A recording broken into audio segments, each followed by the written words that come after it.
สบายดีเนาะช่วงนี้ติดภารกิจแดงเนาะก็เลยหายหน้าหายตาไปโดนพอสมควรบ่ได้มีเวลาอัพคลิปมาวันนี้จะมาเบิ่งเนาะเครื่องก็ฝากโดนเติบแล้วล่ะเนาะเป็นอินเวอร์เตอร์จากต่างแข่งฝากมายังบ่ได้แกะเลยยังบ่ได้แกะกล่องไว้จะลูกค้าฝากมาให้เซ็กให้แปลงให้เนาะการเบื้องต้นเอาไฟออกคอย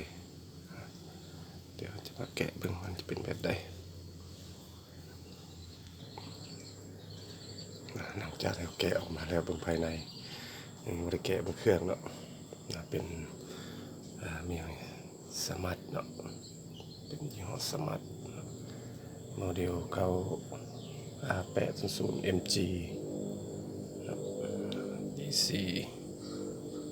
12.534 โวลต์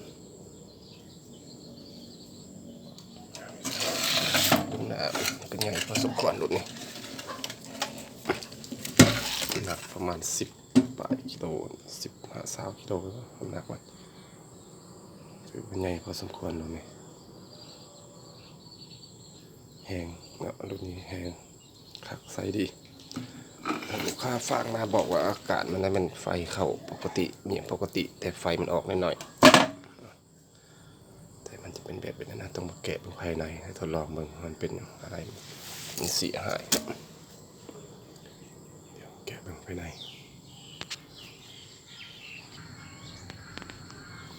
แกะออกมาเนาะเรื่องเครื่องภายในโอ้โหสุดยอดเลยมาตรฐานสมควรนี่ครับเอาพุทมันนะนี่คือเอาพุทผมกระป๋า4 ตัวกระป๋า450 โวลต์พันไม้4 ตัวน่าจะเป็นไดโอดนี่มันเป็น IGBT เลย IGBT มันจะตัว24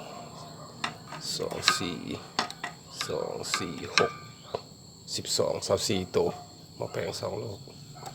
IGBT 24 ตัวข้างละ12ถือหน่วยหนึ่ง12 ตัวถือว่าสิสมควรอยู่ความแห้งของมันแล้วก็กินไฟก็คือสิบน้อยดอกตัวที่สายไฟเข้ามันก็พอแห้งแล้วสายไฟเข้า ตัวที่สายไฟเข้า